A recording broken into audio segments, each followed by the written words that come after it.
Subscribe to Color Frames. Cricket lovers లో ఉత్తేజం నింపే ఐపీఎల్ సీజన్ వచ్చే ఏడాది ప్రారంభం కానుంది. అంతకుముందు మెగావేలం ప్రక్రియ జరుగుతుంది. ఈసారి మెగావేలంలో భారీ మార్పులు చోటు చేసుకోవచ్చు. కాగా 2008లో ప్రారంభమైన ఐపీఎల్ చరిత్రలో కొందరు ఆటగాళ్లు మాత్రమే ఒకే జట్టుకు ఆడుతున్నారు. కోహ్లీ 2008లో రాయల్ ఛాలెంజర్స్ బెంగళూరు తరపున ఐపీఎల్లో అరంగేట్రం చేశాడు. అప్పటి నుంచి ఈ రోజు వరకు విరాట్ కోహ్లీ ఆర్సీబీలోనే కొనసాగుతున్నాడు. ఐపీఎల్లో అత్యధిక పరుగులు చేసిన ఆటగాడిగా కూడా కోహ్లీ పలు రికార్డులు బద్దలు కొట్టాడు. కోహ్లీ 252 ఐపీఎల్ మ్యాచ్లలో 8004 పరుగులు చేశాడు. బూమ్రా ముంబై ఇండియన్స్తో తన ఐపీఎల్ జర్నీ మొదలుపెట్టాడు. 2013లో ముంబై ఇండియన్స్ బూమ్రాను కొనుగోలు చేసింది. అరంగేట్రం నుంచి బూమ్రా ముంబైతోనే ఉన్నాడు. టీమిండియాలో ప్రాణాంతక బౌలర్గా పేరు తెచ్చుకున్న బూమ్రా గత 12 సంవత్సరాలుగా ముంబై ఇండియన్స్కే ఆడుతున్నాడు. రిషబ్ పంత్ 2016లో ఢిల్లీ క్యాపిటల్స్ తరపున ఐపీఎల్లో అరంగేట్రం చేశాడు. గత 8 ఏళ్లలో పంత్ ఢిల్లీ తరపున ఎన్నో చిరస్మరణీయమైన ఇన్నింగ్స్ ఆడాడు. ప్రస్తుతం ఢిల్లీ క్యాపిటల్స్ రిషబ్ పంత్ కెప్టెన్గా కొనసాగుతున్నాడు.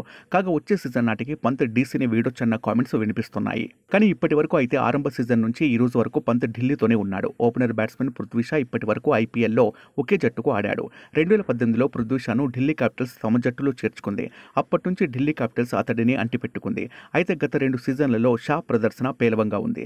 2025 ఐపీఎల్ మెగావేలానికి ముందే ఢిల్లీ షాను విడుదల చేసే అవకాశం కనిపిస్తోంది. వీడియో మీకు నచ్చినట్లయితే ప్లీజ్ లైక్ చేయండి, షేర్ చేయండి, కామెంట్ చేయండి.